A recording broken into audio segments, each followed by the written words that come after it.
So I'm in the GTI True Color. GTI Graphic Technology. There we go. We're in the GTI booth with, would you like Robert or Bob? Bob. Bob. So Bob McCurdy. You are the president. Actually, Vice President, Sales and Marketing. Okay. And then, as I understand, it's kind of a family business too, isn't it? I'm also what they call the SOB.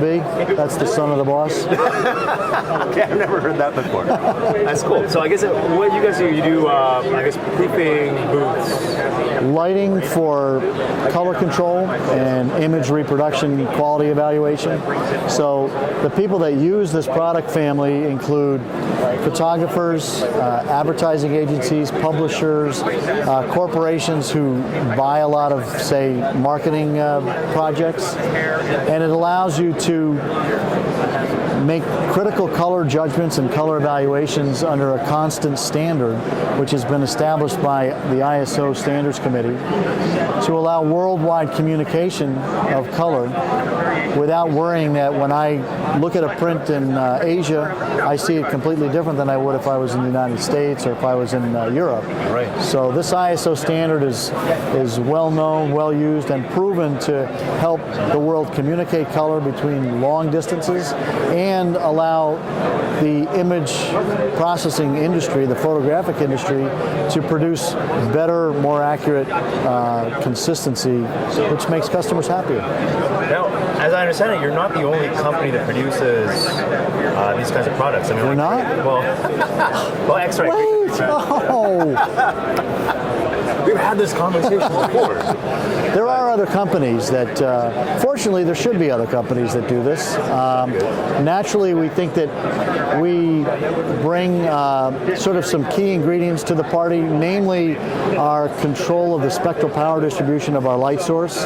It's a proprietary phosphor blend that is sort of the root of the color rendering characteristics of our viewing systems. So it's not an off-the-shelf tube? Like No. So only GTI? It's a and you know, there are other lamps that sell a 5,000 Kelvin rated bulb, but the spectral curve shape, which drives the color rendition, will be different from different manufacturers. Right. So we really think that that's our sort of our strongest feature, is the closeness of our spectral match to that CIE D50 target. Okay. And I guess where's the tube? Like, do you guys manufacture the tube, or? Actually, no. The tube is manufactured for us to our specifications, close by our own manufacturing facility, which is in Newburgh, New York, just up the Hudson River from here. Okay, that's cool. And we offer products for the printing, graphic arts industry, which is all D50 based. Right. And then we offer products for industrial applications like textile, plastics, automotive, hard goods, soft goods. And those typically are D65 based.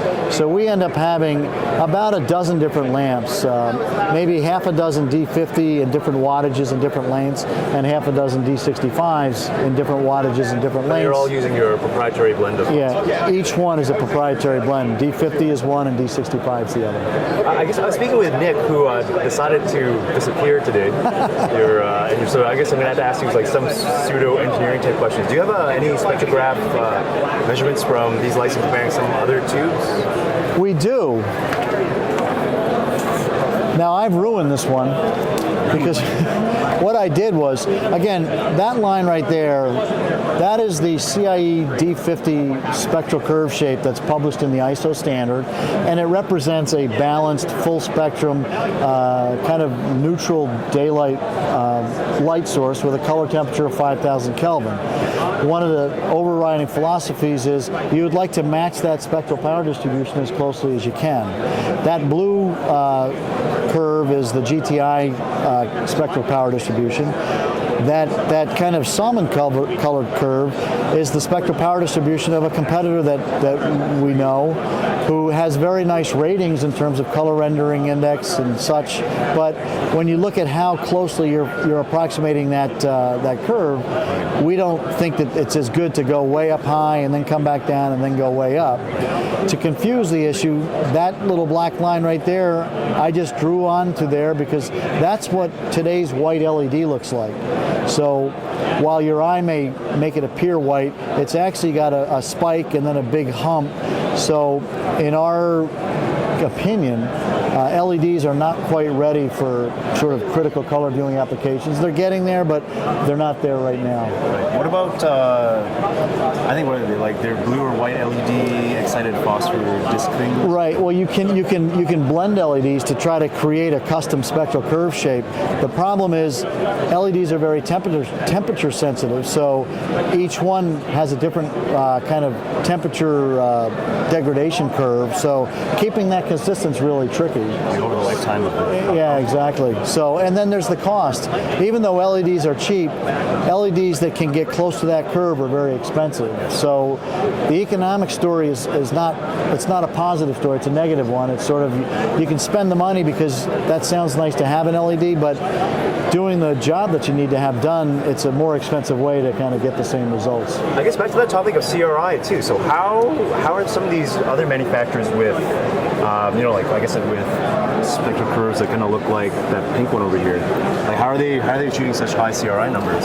Actually, they're achieving it because the way CRI is calculated is the CRI is the average color difference between 8 colors under your light source as opposed to the CIE Illuminant D50. What's happening is this is done by using colorimetry to calculate these color differences. And in that case, if you look at this spectral power distribution, these mercury lines right here, they tend to skew the readings that are made through these called chromaticity filters. And so that curve right there actually has a CRI of 98 versus this curve, which has a CRI of 94. So if you went by CRI only, you'd say, oh, that's got to be much better. But the reality is you tweak the curve shape to raise the CRI. As you're doing it, you're moving your spectrum away from the target spectrum. So we kind of difficulties and problems with how well CRI works for fluorescent lamps is sort of well known, right, but only amongst the geeks in the lighting world, I think. And so I guess, speaking of geeks, Nick was also mentioning too that there might be that was perhaps an alternative, like perhaps some other better quantitative job of color rendering. They're working on it. There's a color quality index. There's NIST is working on something. ASTM is working on something.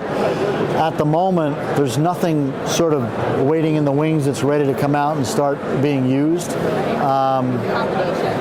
And sometimes these things move so slowly that 10 years from now we might say the very same thing, unfortunately.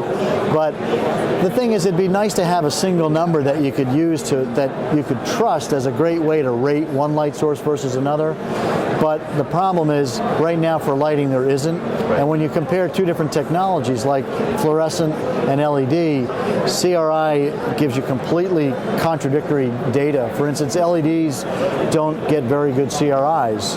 So it's the LED industry that's pushing for something new that will actually maybe not make the LED lights look as bad. So it's sort of in a state of flux, I'd say. Cool. I guess we should probably actually talk about some of your products here. Indeed. So, let's start with something like, say, for maybe a one or two photographer studio looking to do a couple prints, maybe up to 11 by 14. I don't know if that's a normal size. 11 by 14. That's not a bad size. Actually, you just nailed the key question: is format. The lighting standard says when you have a print and you're making a critical comparison between a print and a reproduction, we want to have these conditions present. D50 light source, intensity of 2000 lux, uniformity, a Munsell neutral gray surround, all these characteristics, so that when we design a viewing system, the first thing we have to ask is, how big a print are we trying to meet this standard? Because one of those specifications is light uniformity over that surface. Okay. So in this case, this is a unit that is a desktop model. It's 25 inches wide, 16.5 inches tall, and there are optional sidewalls, which would be very helpful because if you notice, there's a lot of ambient light, which isn't unusual at trade shows, but that will affect the way the color appears. So either put on sidewalls or maybe turn the lights off in the room. Right. But that gives you a nice viewing system to evaluate, 8 by 10 print, 16 by 20 landscape. So we manufacture these standard lighting systems in whatever size you need to fit your application. That's 16.5 tall by 25. That's 23.5 tall by 25. And then our little guy is actually right over there, which is 11 by 19. Okay. So, like, say for the little guy and say for this medium-sized guy, can you give me a rough price? Price-wise, that's about $435. It's going to go slip around. Oh, sure. On that sign on top of it, there's one. Perfect. Okay. Thank you. And see how easy it is to put the lamps in? Actually, what is the rated life expectancy for one of these lamps, and how much is the replacement? 2,500 hours of use is our recommendation for relamping, and the lamps are about $28 a piece, something like that.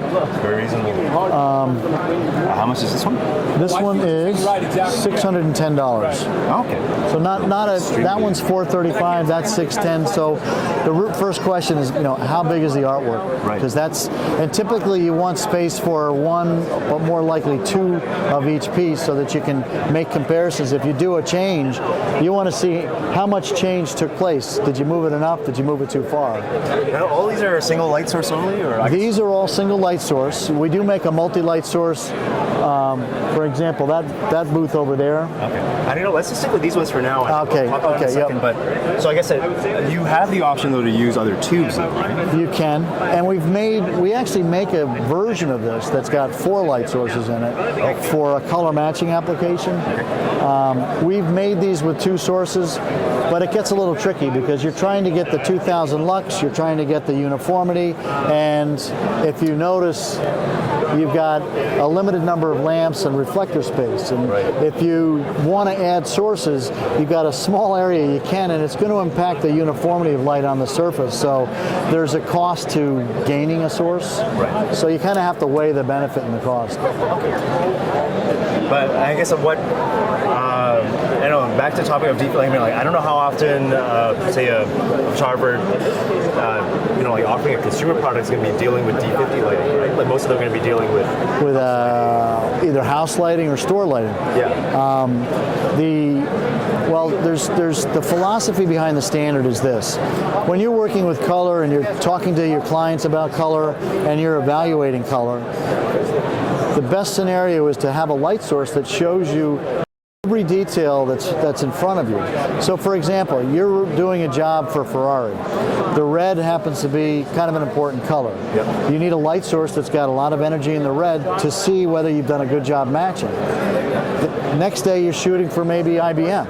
IBM cares a lot about blue. And if you have a light source that has a lot of energy in the red and not much in the blue, you won't notice that you've not done a good job matching. So having a light source that's got a great amount of energy smoothly distributed across the whole spectrum allows you to see detail everywhere it takes place in the visible spectrum. So it's not necessarily saying, hey, here's what the job will look like at someone's house. It's saying, if you're trying to make color comparisons and do color critiquing, no matter which color you're concerned with, this standard is designed to show it to you so you can actually discern whether you're close or far apart. Okay, fair enough.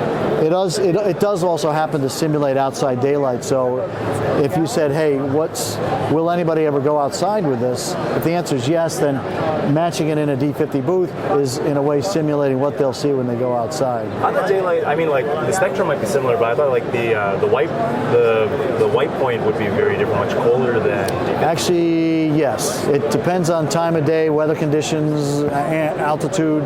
You can measure up to 70,000 Kelvin, that deep blue in a deep blue sky. Yep. Years ago, before they had good daylight simulation technology, people would put skylights in their manufacturing facilities, and when they were doing color judgments, they would work between 10 o'clock in the morning and 2 in the afternoon because they had this thing called north sky daylight, which was very stable and very consistent. So daylight is a moving target. It's weather dependent, it's cloud dependent, but this standard, this D50, is actually simulating daylight, and it's based upon average measurements taken around the world to try to give a good representation of what this color would look like under actual daylight. Cool. You're going to show me your multi-light unit. Yes, indeedy. Multi-light, it's not normal in photography to worry about it, but and yet it makes sense to worry about it because, as you said, you may be working on a job where you're shooting and you're doing your evaluation in daylight, but the job may be that the job is going to be seen under incandescent. So if you look at that image right there, and you say, okay, I've done all my work under daylight.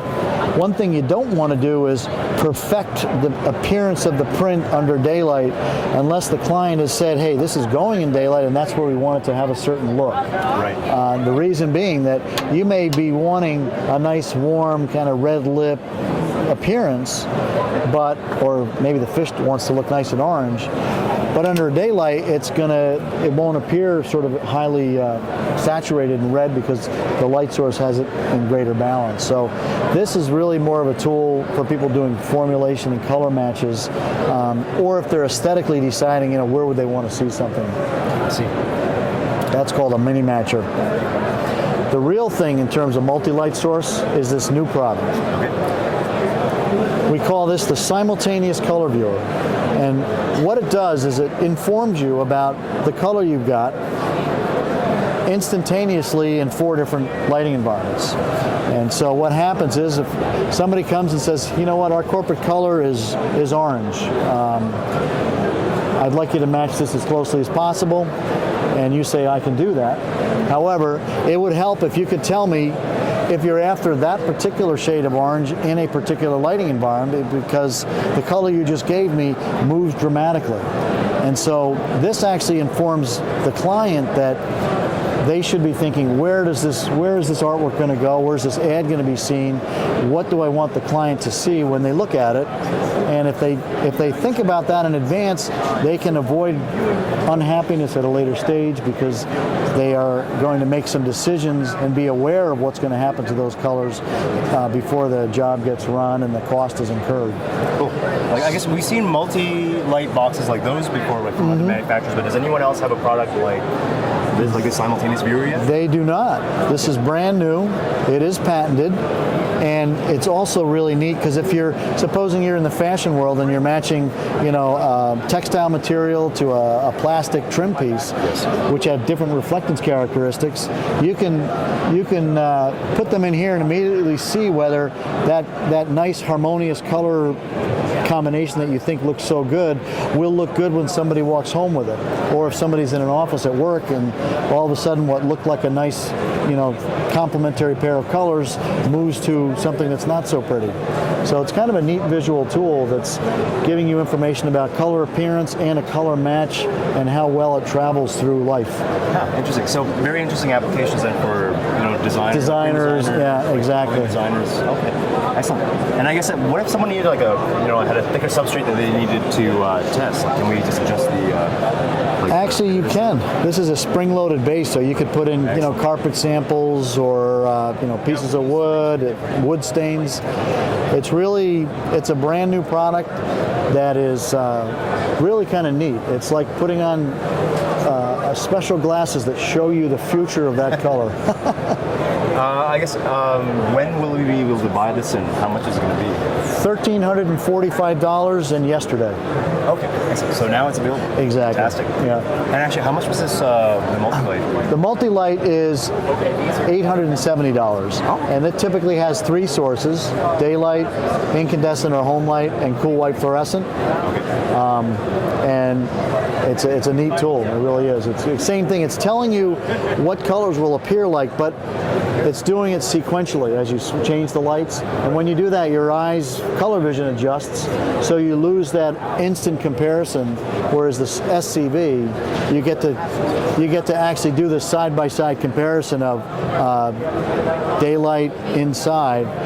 There's also a UV source, so you can see in this case the paper's got a lot of optical brightening agents, so it the turns UV source blue. Is on top of the Exactly. Okay. Yep. So I'm turning that on now, and you can see that renders a pretty big significant difference because of what the paper substrate is doing with that UV. You know, actually, on the topic of UV too, like when I was speaking with Nick yesterday, he was mentioning how I think some kind of standard was changing with an increased need for UV light. Yeah. That's the ISO standard. Okay. You know, again, in a nutshell, there's 400 nanometers is here. 400 to 700 is the visible spectrum. That's what we see. Yep. Below 400 is ultraviolet. The CIE target, that daylight specification, is defined way below 400.